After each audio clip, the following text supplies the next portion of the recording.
Everyone, welcome to Abhipedia. Myself Roshni Gautam. इस class में हम डिस्कस करेंगे एसएससी सीजीएल 2025 को टारगेट करते ही इकोनॉमी का लेक्चर, और ये हमारा second part of national income रहने वाला है। और इसके साथ बहुत सारे इकोनॉमी के लेक्चर हमने कर लिया है।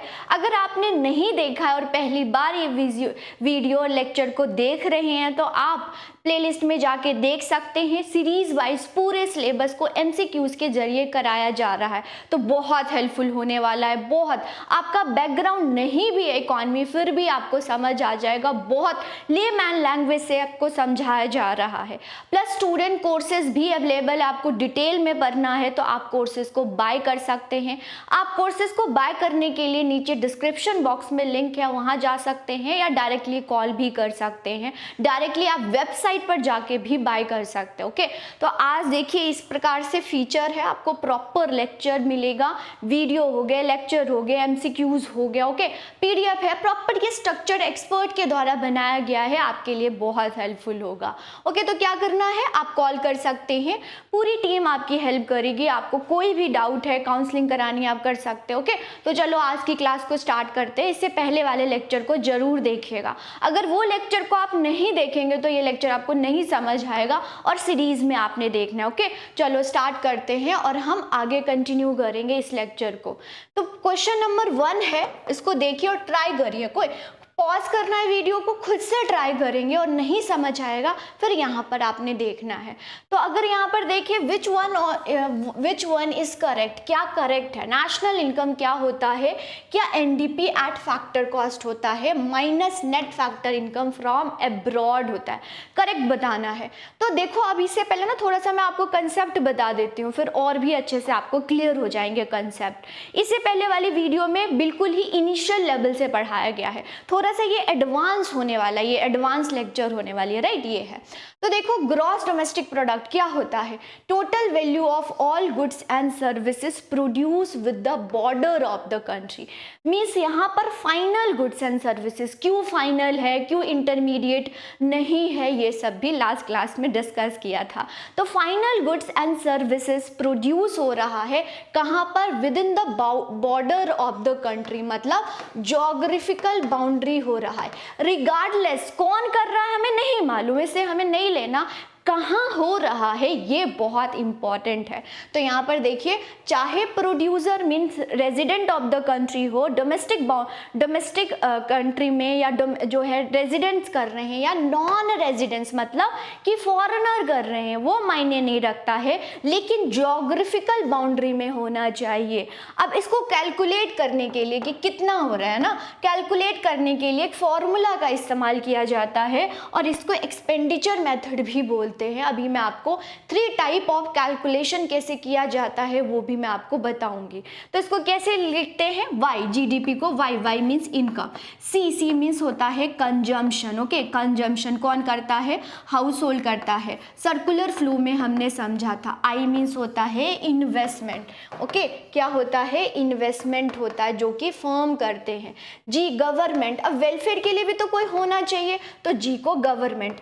अगर हम देखें स्टूडेंट, तो एसएससी में अक्सर ये भी पूछ लिया जाता है, जी का क्या मतलब है, आई का क्या मतलब है, जी का क्या मतलब, ये जी या पी का क्या मतलब है, ऐसे भी क्वेश्चंस पूछे गए। तो इन सबको भी ध्यान से पढ़ना है। ओके, इसको नेट एक्सपोर्ट बोला जाता है। एक्सपोर्ट ही है, क्योंकि जहाँ पर जब हम एक्सपोर्ट करते हैं तो रिसीव होता है, पेमेंट रिसीव होती हैं, और जब हम पेमेंट करते मीन्स इंपोर्ट करते तो हमारी कंट्री से पैसा जा रहा है, तो उसको माइनस कर देते हैं। और कोई भी चीज़ डिडक्ट करते हैं तो उसको हम क्या लिखते हैं, उसको हम नेट लिखते हैं। क्या लिखते हैं, नेट लिखते हैं। क्लियर हो रहा है, वेरी गुड। तो ये आप फॉर्मूला इस्तेमाल करते हैं नेशनल इनकम कैलकुलेट करने के लिए। फॉर्मूला को भी याद रखना है, क्या स्टैंड करता है ये भी याद रखना है। फाइनल होता है, इंटरमीडिएट होता है, और जब जीडीपी की बात आती है ना तो सिर्फ ज्योग्राफिकल बाउंड्री बहुत मायने रखती है। अब चलिए नेशनल, अब बोलोगे मैम जो हम हैं, अब अगर हम बाहर चले गए तो हम ज्योग्राफिकल बाउंड्री में तो प्रोड्यूस नहीं कर रहे हैं, तो वो भी तो कैलकुलेट होता है। वो कैसे कैलकुलेट होता है, तो स्टूडेंट वो कैलकुलेट होता है ग्रॉस नेशनल प्रोडक्ट। उसको नेशनल बोलते हैं, उसको डोमेस्टिक नहीं बोलेंगे। जब हमारी कंट्री की बात आती है तो डोमेस्टिक की बात करेंगे, पूरे वर्ल्ड की बात होती है तो नेशन बोलते हैं ना, तो नेशनल प्रोडक्ट होता है, तो वही फाइनल गुड्स एंड सर्विसेज होना चाहिए। कौन कर रहा है इंपॉर्टेंट है। अगर डोमेस्टिक की बात करें, कौन कर रहा था ये इंपॉर्टेंट नहीं था, कहाँ हो रहा था ये इंपॉर्टेंट था।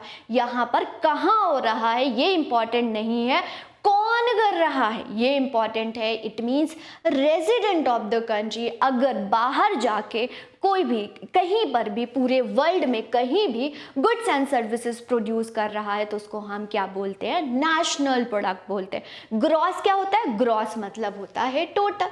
ग्रॉस मतलब क्या होता है, टोटल होता है, राइट। अब इसका फॉर्मूला क्या होता है, जीडीपी में प्लस करते हैं net factor income from abroad. मतलब कोई भी रेजिडेंट है बाहर गया और पैसे अर्न करके लेके आया, उसको हम प्लस कर देंगे। लेकिन यहाँ पर माइनस भी किया जाता है जब नेशनल की बात होती है। क्या, अगर आपकी कंट्री में कोई प्रोड्यूस कर रहा है मीन्स फॉरेनर, उसको आप माइनस कर दोगे।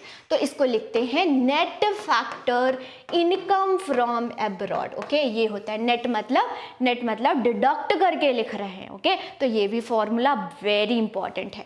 मान लो अभी भी आपको समझ नहीं आया तो एक और चीज मैं आपको समझाती हूँ। अब ऐसे याद रखना है। ओके, ऐसे याद रखना, ऐसे आपको समझ आ जाएगा। देखो यहाँ पर,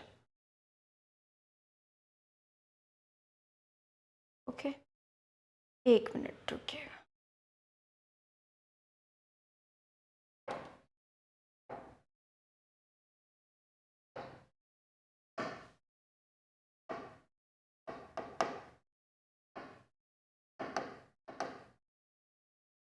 ओके, देखो, अगर कभी भी अगर डोमेस्टिक की बात आती है ना, डोमेस्टिक की बात आती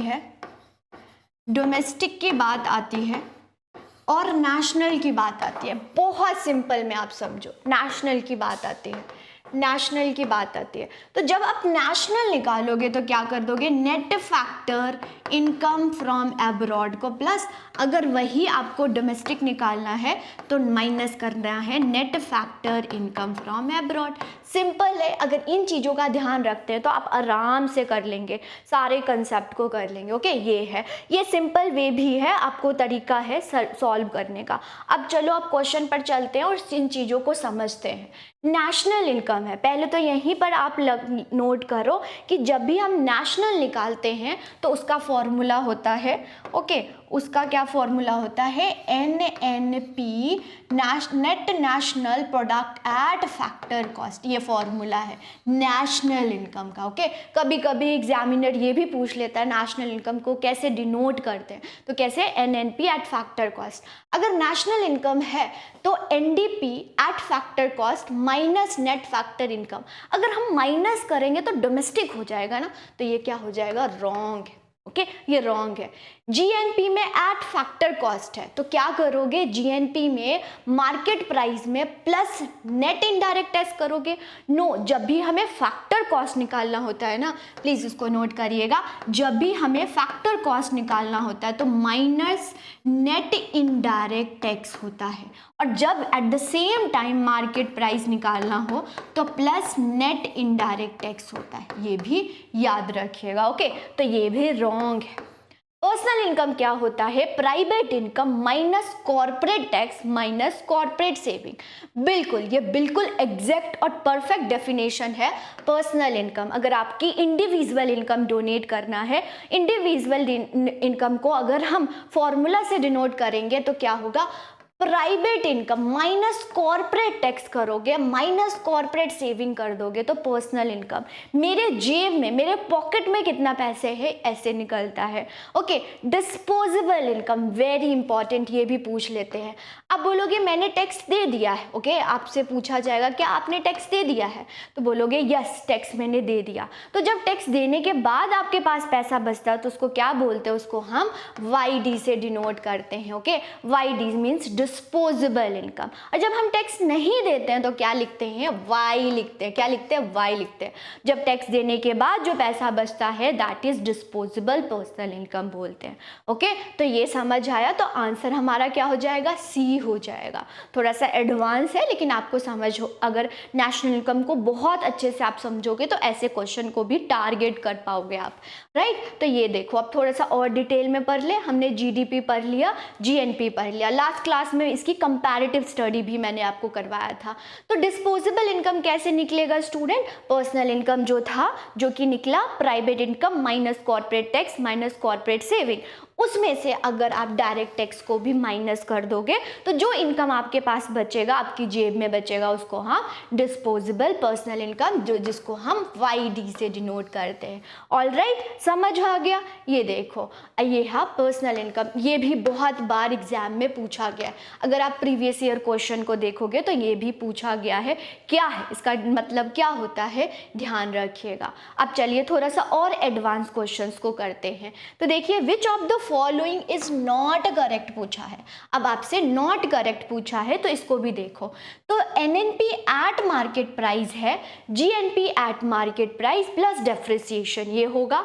NDP eight market price, NNP eight market price minus net in factor income from abroad होगा। ऐसे ही ये है। तो इस क्वेश्चन को समझने के लिए पहले हम कंसेप्ट को समझते हैं, फिर इस क्वेश्चन पर आएंगे और अच्छे से आपको समझ आ जाएगा। तो क्या है मार्केट प्राइस। मार्केट प्राइस क्या होता है, जैसे मान लो कि आप कोई भी गुड्स खरीदने जाते हो तो मार्केट प्राइस पर खरीदते हो ना, तो उसमें क्या क्या इंक्लूड होता है, उसमें फैक्टर कॉस्ट। फैक्टर कॉस्ट क्या होता है, जो लैंड, लेबर, कैपिटल, एंटरप्रेन्योर को देखते हैं, जो कि 4 फैक्टर ऑफ प्रोडक्शन है। ये भी पूछा गया था एग्जाम में, कितने फैक्टर ऑफ प्रोडक्शन है। तो देखिए, लैंड होते हैं, लेबर होते हैं, एंटरप्रेन्योर होता है, कैपिटल होता है। लैंड को हम रेंट देते हैं, लेबर को हम वेज देते हैं, एंटरप्रेन्योर को हम प्रॉफिट देते हैं, कैपिटल को हम रेट ऑफ इंटरेस्ट देते हैं, राइट। ये है, तो ये क्या होता है, फैक्टर पेमेंट हो गया।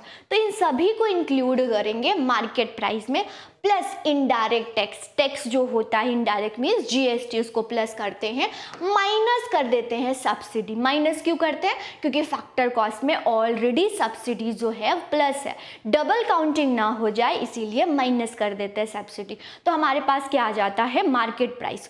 और भी सिंपल में अगर आपको याद रखना है तो जब भी हम मार्केट प्राइस स्टूडेंट निकालते हैं, जब भी हम मार्केट प्राइस निकालते हैं तो प्लस कर देते हैं net indirect tax. Net indirect tax मतलब जब आप इनडायरेक्ट टैक्स में से माइनस कर देंगे सब्सिडी को और प्लस कर देंगे इनडायरेक्ट टैक्स को, तो नेट इनडायरेक्ट टैक्स हमें आ जाता है। ओके, अब सब्सिडी मतलब आपको अगर सब्सिडी प्लस कर रहे हो तो वो क्या आ जाएगा, फैक्टर कॉस्ट हो जाएगा। फैक्टर कॉस्ट में टोटल प्रोडक्शन कॉस्ट होता है, कोई चीज कितने की बनी, minus indirect tax. Minus indirect tax क्यों है, क्योंकि मार्केट प्राइस में तो ये ऐड ही होगा, प्लस सब्सिडी करते हैं। वेरी इंपॉर्टेंट, नोट करेंगे। तो फैक्टर कॉस्ट में अगर हम इसको और सिंपल में देखें, देखो और भी अगर हमें इसको सिंपल में समझना हो, ओके, अगर हमें इसको और सिंपल में समझना है, जैसे कि हमने डोमेस्टिक को समझा, ओके, जैसे कि हमने डोमेस्टिक को समझा, उसको और भी हमें सिंपल में समझना है। तो देखो यहाँ पर क्या होता है, फैक्टर कॉस्ट है, फैक्टर कॉस्ट है, दिख रहा है, ओके, फैक्टर कॉस्ट है हमारे पास। फैक्टर कॉस्ट और मार्केट प्राइस है, ये दोनों है। मार्केट प्राइस में हम ऑलवेज क्या करते हैं, प्लस करते हैं नेट इनडायरेक्ट टैक्स, लिख लीजिएगा, and at the same time factor cost में माइनस कर देते हैं नेट इनडायरेक्ट टैक्स। ओके, ऐसे अगर आप कंसेप्ट को याद करते हो तो ऐसे भी आपको याद हो जाता है। चलो अब हम क्वेश्चन पर चलते हैं और इसको समझते हैं क्या है। अब आप क्वेश्चन को आराम से पॉज करके भी देख सकते हो। तो देखो, NNP एट क्या है, मार्केट प्राइस है, इसमें GNP eight market price plus depreciation. Depreciation क्या होता है, जब हम ग्रॉस वैल्यू निकालते हैं तो प्लस करते हैं डेप्रिसिएशन, जब हम नेट निकालते हैं तो माइनस करते हैं डेप्रिसिएशन। तो इसको हम ऐसे लिख सकते हैं, ओके, हम कैसे लिख सकते हैं, देखो ग्रॉस ग्रॉस जो होता है वो टोटैलिटी होती है, टोटल की बात बताता है। ओके, तो अगर हम ग्रॉस निकालना है, ग्रॉस से नेट की तरफ जाओगे तो आप माइनस कर दोगे व्हाट, आप माइनस कर दोगे डेप्रिसिएशन। डेप्रिसिएशन क्या होता है, लास्ट क्लास में हमने पढ़ा है। अगर हमें नेट से ग्रॉस की तरफ जाना है तो हम प्लस कर देंगे व्हाट, हम डेप्रिसिएशन को प्लस कर देंगे, राइट। तो यहाँ पर देखो प्लस डेप्रिसिएशन है, आपको क्या करना है, एंड नेट निकालना है, नेट निकालना है तो माइनस होना चाहिए ना डेप्रिसिएशन, तो ये गलत हो गया, इसको हम प्लस डेप्रिसिएशन, ओके, ये गलत हो गया। अब देखो नेक्स्ट है जीएनपी एट मार्केट प्राइस है, तो NNP eight market price minus net factor, minus करते हैं तो हमने क्या पढ़ा, जब भी माइनस करेंगे तो डोमेस्टिक आएगा, तो डोमेस्टिक है ना, जी है, डी है ना, तो ये भी सही हो जाता है। एनडीपी एट फैक्टर कॉस्ट है, तो इसमें क्या करेंगे, याद करो, minus indirect tax plus subsidy, ऐसा है, minus indirect tax plus subsidy, ये भी सही हो गया है। जीडीपी एट फैक्टर कॉस्ट है, तो फैक्टर कॉस्ट में क्या करते हैं, हम जब भी करते हैं तो plus subsidy minus indirect tax, GDP है और आपको नेट निकालना है, तो नेट में क्या कर देंगे, अगर हमें नेट से ग्रॉस में जाना है, नेट से ग्रॉस में जाना है तो हम प्लस क्या कर देते हैं, डेप्रिसिएशन है ना, प्लस डेप्रिसिएशन, तो ऐसे समझोगे। फिर देखो यहाँ पर एक और बहुत, तीनों को हम यहाँ पर समझाती हूँ, रुको, यहाँ पर अभी आप कभी भी कंफ्यूज नहीं होगे, अगर इसको आप करोगे ना स्टूडेंट, कभी भी आप कंफ्यूज नहीं होगे, तो इस बार आप कॉपी पेन निकालो और इसको नोट करो। कैसे, तो जब भी हमें ना डोमेस्टिक आता है, जब भी हमें डोमेस्टिक निकालना होता है और हमें इससे नेशनल निकालना होता है, नेशनल, तो हम नेशनल जब भी निकालते हैं तो जो बाहर गया है उसको हम ऐड कर देते हैं, तो plus net factor income from abroad को प्लस कर देते हैं। एट द सेम टाइम हम नेशनल से ग्रॉस पर जाते हैं तो माइनस कर देते हैं net factor income from abroad. आया समझ, ओके, ऐसे करते हैं। एट द सेम टाइम इसको इरेज कर दो, नोट कर लेना इसको, ठीक है। अगर एट द सेम टाइम हमें फैक्टर कॉस्ट और मार्केट प्राइस में करना है तो बहुत सिंपल, वैसे तो फॉर्मूला मैंने आपको बताया है, बहुत सिंपल, मार्केट प्राइस में ऑलवेज नेट इनडायरेक्ट टैक्स को हम प्लस करते हैं और मार्केट प्राइस से हमें फैक्टर कॉस्ट पे आना होता है तो माइनस नेट इनडायरेक्ट टैक्स को माइनस कर देते हैं, ओके, ये है। वही अगर हमें ग्रॉस और डोमेस्टिक निकालना हो तो क्या करते हैं, अगर ग्रॉस वैल्यू, ओके, ग्रॉस, जैसे कि मान लो कि ग्रॉस निकालना है, ग्रॉस से नेट निकालना है, ओके, नेट निकालना है, तो ग्रॉस से हम नेट की तरफ जा रहे हैं, नेट की तरफ, तो हम माइनस क्या कर देंगे, डेप्रिसिएशन। नेट ऑलवेज कोई चीज़ डिडक्ट करके आता है, at the same time net से हमें ग्रॉस पे जाना है तो प्लस कर देंगे व्हाट, डेप्रिसिएशन को हम प्लस कर देंगे, ओके, ऐसे है। तो चलो एक क्वेश्चन मैं आपको देती हूँ, इस क्वेश्चन को कमेंट सेक्शन में लिखना कि क्या होगा अगर मान लीजिए आपको GNP है, अब मार्केट प्राइस है, अब कन्वर्ट करो, ओके, कन्वर्ट करो किसमें, आप कर दो NDP एट फैक्टर कॉस्ट, क्या आएगा, ऐसे क्या आप प्लस और माइनस करोगे कि आपकी वैल्यू क्या आ जाएगी, NDP एट फैक्टर कॉस्ट आ जाएगी। इसको आप कमेंट सेक्शन में लिखेंगे, अगर नहीं समझ आता है तो बोलेंगे मैम फिर से समझा दो, तो नेक्स्ट लेक्चर में मैं आपको समझाऊंगी, राइट। तो यहाँ पर देखो एक्सप्लेनेशन भी है, इस एक्सप्लेनेशन को पढ़ लेना है कैसे, PDF डाउनलोड करके। अब ये कंसेप्ट हमें समझ आ गया, अब आगे चलते हैं, आगे और भी बहुत सारे कंसेप्ट हैं। देखो अब चलिए नेक्स्ट कंसेप्ट हम देखते हैं क्या है, रियल नेशनल इनकम। अब देखिए जीडीपी जो होता है ना वो रियल भी होता है, नॉमिनल भी होता है। नाम से ही समझ आ रहा है रियल होगा तो कोई अच्छी चीज़ होगी ना, रियल, ऐसे बोलते हैं ना, रियल चीज़ है, नेचुरल है, और वही क्या होता है, नॉमिनल है। ऐसे रिलेट करके, रिलेशनशिप से लिंक करके अगर चीज़ों को हम पढ़ते हैं ना तो चाहे इकोनॉमिक्स हो चाहे कोई सब्जेक्ट हो, हमें ईजिली याद हो जाता है। तो रियल में क्या होता है और नॉमिनल में क्या होता है, तो जिस प्रकार से अभी हमने जीडीपी जीडीपी पढ़ा, जीडीपी याद रखो फाइनल गुड्स एंड सर्विसेज होता है, with in the geographical boundary होता है, रेजिडेंट एंड नॉन रेजिडेंट जो भी प्रोड्यूस कर रहा है उसको हम जीडीपी बोल देते हैं, means geographical boundary very important है, राइट। अगर हमें उसको कैलकुलेट करना हो किस पर, एक बेस ईयर पर उसको रियल जीडीपी। आप बोलोगे मैम बेस ईयर क्या होता है? बेस ईयर हमने एक डिसाइड कर लिया कि हाँ ये बेस ईयर होगा, उससे ना अभी जो करंट ईयर है उसे कंपैरिजन करेंगे। तो बहुत सारे इकोनॉमिस्ट मिलते हैं और बेस ईयर को डिसाइड करते हैं। वो ज़्यादा करंट ईयर से दूर नहीं होना चाहिए, ज़्यादा पास भी मीन्स फार नहीं होना चाहिए, नियर नहीं होना चाहिए। ऐसा बेस ईयर जो कि उस ईयर में फ्लक्चुएशन कम हो। तो ये भी पूछ लिया जाता है कि बेस ईयर कौन सा चल रहा है, तो 2011-12 चल रहा है। अभी बात चल रही है कि इस बेस ईयर को हमें चेंज करना चाहिए क्योंकि काफ़ी समय हो गया है, 2015 में ये चेंज हुआ था। अब बोल रहे हैं कि इसको चेंज कर दो, तभी अभी तक कुछ चेंज नहीं हुआ, ये चेंज होने वाला है। ओके, ये है, कोई भी होगा अपडेट आपको बता दिया जाएगा। तो जब आप क्या करते हो, एक बेस ईयर पर कांस्टेंट प्राइस पर बेस ईयर पर कैलकुलेट करते हो जीडीपी को, तो उसको हम रियल बोलते हैं। बोलोगे मैम क्यों करते हैं? ताकि प्राइस के फ्लक्चुएशन को कांस्टेंट किया जाए। ओके, ताकि प्राइस के फ्लक्चुएशन को कांस्टेंट किया जाए। प्राइस जो होता है उसको हम कांस्टेंट रखते हैं, सिर्फ क्वांटिटी के चेंज को देखते हैं कि क्वांटिटी चेंज कितना हो रहा है। ओके, तो उसको हम रियल होते हैं। अब आपको जीडीपी पूछेगा, जीडीपी में रियल, आप नॉर्मली जब भी न्यूज़ में आता है तो हमारी रियल जीडीपी इतने से बढ़ रही है, नॉमिनल जीडीपी इतने से बढ़ रही है ना। तो हमें पता होना चाहिए कि रियल और नॉमिनल क्या होता है। At the same time nominal क्या होता है, वो आपके करंट प्राइस, करंट ईयर पर कैलकुलेट किया जाता है। रियल क्या होता है, कांस्टेंट प्राइस और बेस ईयर पर। वही जीडीपी अगर कैलकुलेट किया जाता है करंट प्राइस पर, तो उसको हम नॉमिनल जीडीपी बोलते हैं। ओके, क्या बोलते हैं? Nominal GDP.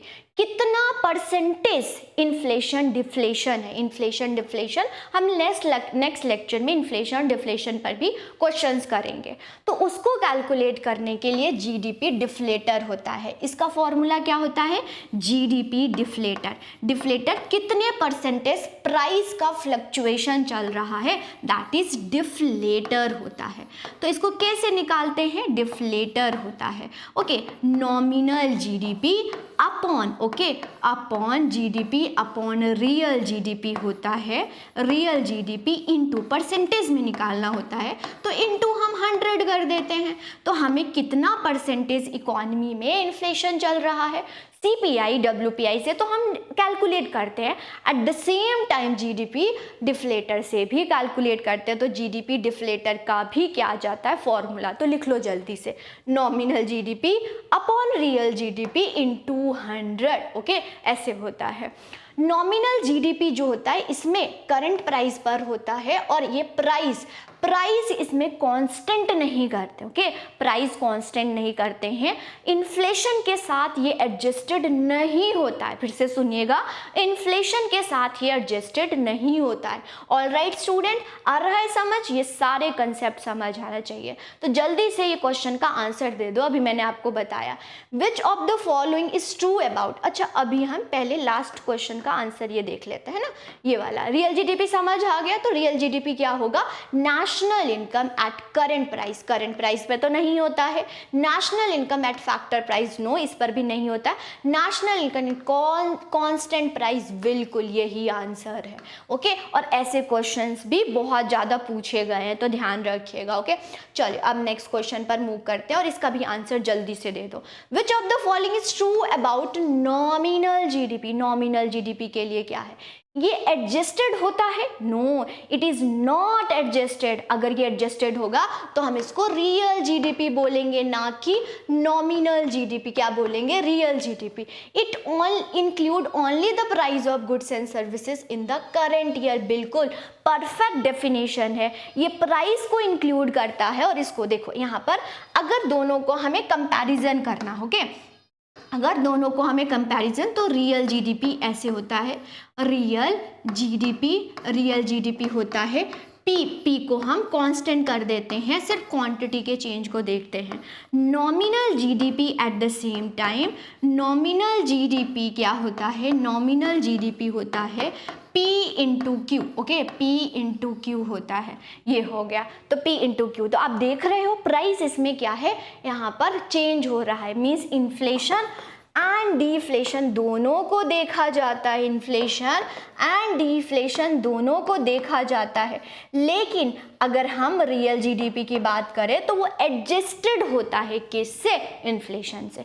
ओके स्टूडेंट, तो आंसर क्या हो जाएगा, बी आंसर हो जाएगा। तो ऐसे ही आपको अगर अच्छे से अगर करते हो तो आराम से आप क्वेश्चन को टारगेट कर पाओगे। ये डेफिनेशन है, आपने क्या करना है, इस डेफिनेशन को पढ़ना है अच्छे से। कोई भी डाउट होता है आप कमेंट सेक्शन में लिख सकते हो। चलो अब नेक्स्ट क्वेश्चन करते हैं। Which organization is accountable for calculating gross domestic product of India. Bharat की बात करें तो भारत में कौन सी ऐसी ऑर्गेनाइजेशन है जो कि जीडीपी, अब ये जो डेटा रिलीज होता है कि कितनी कंट्री की ग्रोथ हो रही है, डेवलपमेंट हो रही है, वो कौन सी ऑर्गेनाइजेशन करती हैं, तो वो इंडियन स्टैटिस्टिकल इंस्टीट्यूट है, रिजर्व बैंक ऑफ इंडिया है, नेशनल स्टैटिस्टिकल ऑफिस है, ministry of commerce and industries. Organisation पूछा है, मिनिस्ट्री नहीं पूछा है, इन चीज़ों का भी ध्यान रखिएगा। ओके, तो चलो अब इसको भी देख लेते हैं। अगर बात करें तो पहले की बात है तो पहले करता था CSO, मतलब सेंट्रल स्टैटिस्टिकल ऑफिस, इसको कैलकुलेट करता है। इसको चेंज कर दिया गया, कब, 2019 की बात है, नेशनल स्टैटिस्टिकल ऑफिस बना दिया, दो ऑर्गेनाइजेशन को मर्ज करके। कौन सा, CSO and NSSO, that is national sample survey organisation. दोनों को मर्ज करके एक बॉडी बनाई गई, नेशनल स्टैटिस्टिकल ऑर्गेनाइजेशन या ऑफिस की बात करें तो ये बनाया गया। तो क्या हो गया, national statistical office, that is NSO। ये क्या है, डिपार्टमेंट है, ऑर्गेनाइजेशन है। लेकिन कौन सी मिनिस्ट्री के अंडर काम करती हैं, ministry of statistics and programme implementation. Ministry of statistics and programme implementation के अंडर वर्क करती हैं। कौन, NSO। पहले कौन था, CSO। तो अब बहुत पुरानी 2019 से पहले अब अगर प्रीवियस ईयर क्वेश्चन देखोगे तो CSO होगा, तो उसको अपडेट कर देना, क्या होता है, NSO होता है। ऑल राइट, आगे समझ, वेरी गुड। ओके, चलो अब नेक्स्ट क्वेश्चन पर मूव करते हैं। ये सारे आपने करना है। देखिए नेक्स्ट क्वेश्चन है, by adding the net value added at factor cost by all the producing enterprises in a sector we get dash of the industrial sector. Answer दीजिएगा, क्या होता है, नेट वैल्यू एडेड होता है, net value added at market price होता है, net value added at factor cost होता है, नन ऑफ द अबव। अब बहुत सारे अगर हम देखें तो नेशनल इनकम कैलकुलेशन के मेथड है, मतलब 3 मेथड से कैलकुलेट हमारी नेशनल इनकम होती है। तो method of calculating national income कौन कौन सी है, एक इनकम मेथड है, इनकम मेथड से करते हैं, एक्सपेंडिचर मेथड से करते हैं, एंड प्रोडक्शन और output means value added method से भी करते हैं। इसको क्या बोला जाता है, वैल्यू एडेड मेथड से भी करते हैं। ऑल राइट, अब चलो देखते हैं कि इनकम मेथड में क्या क्या लिया जाता है कैलकुलेशन करने के लिए, किन किन चीज़ों को ऐड किया जाता है। तो सबसे पहले हम देखेंगे लेबर को क्या दिया जाता है, वेजेस। वेजेस दे देंगे सैलरीज के फॉर्म में, मीन्स कैश के फॉर्म में, या काइंड क्या होता है, कोई बात नहीं, आप क्या करो, इतने गुड्स लेके जाओ, पैसे ना दे के गुड्स एंड सर्विसेज दे दिया जाता है, उसको काइंड बोला जाता है। एम्प्लॉयर को कंट्रीब्यूशन सोशल सिक्योरिटी स्कीम्स दी जाती हैं, जैसे कि पेंशन्स वगैरह हो गया, ये दिया जाता है। ओके, रिटायरमेंट के बाद पेंशन दी जाती है। पर अब हमने वेज दे दिया, वेज के बाद भी तो बहुत 4 फैक्टर ऑफ प्रोडक्शन होते हैं। तो देखो, रेंट दिया जाता है, इंटरेस्ट दिया जाता है, प्रॉफिट। प्रॉफिट जो स्टूडेंट होता है वो 3 टाइप्स में होते हैं, डिविडेंड में भी हो सकता है। डिविडेंड जो कि रिटर्न, मतलब कहीं भी आप इन्वेस्टमेंट करते हो रिटर्न आता है ना, रिटर्न को डिविडेंड बोला जाता है। अनडिस्ट्रीब्यूटेड प्रॉफिट, वो प्रॉफिट जो कि अभी आप लोगों ने शेयर होल्डर के बीच डिस्ट्रीब्यूट नहीं किया है। और कॉर्पोरेट इनकम टैक्स भी होता है। ओके, ये सारी प्रॉफिट होता है, तो कॉर्पोरेट टैक्स प्रॉफिट पे ही तो ही लगता है। ओके, ये चीज़ है, तो हमने दे दिया। उसके बाद जो एम्प्लॉयर के पास बच गया, ओके, जो एम्प्लॉय के पास बच गया फॉर फर्दर इन्वेस्टमेंट, उसको मिक्स इनकम बोलते हैं। तो नेशनल इनकम कैलकुलेशन में जब इनकम मेथड का इस्तेमाल करते हैं तो ये सारे चीज़ों को ऐड करते हैं।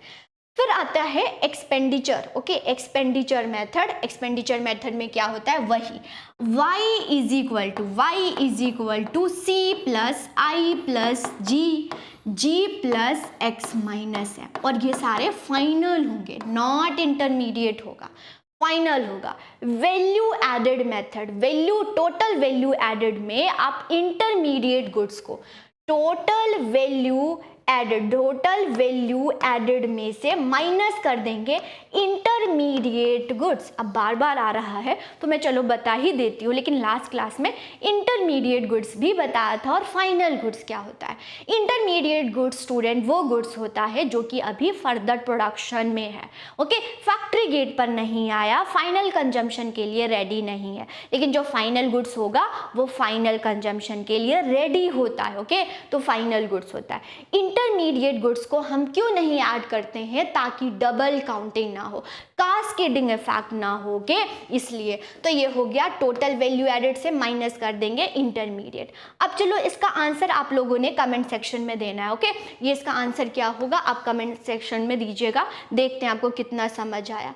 फिर भी कोई भी आपको टॉपिक नहीं समझ आया तो आप क्या करेंगे, कमेंट सेक्शन में लिखेंगे।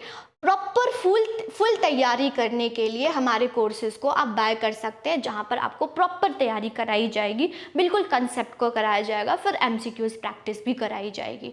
तो क्या करना है, डिस्क्रिप्शन बॉक्स में लिंक होगा, वहां जा सकते हैं या हमें कॉल भी कर सकते हैं।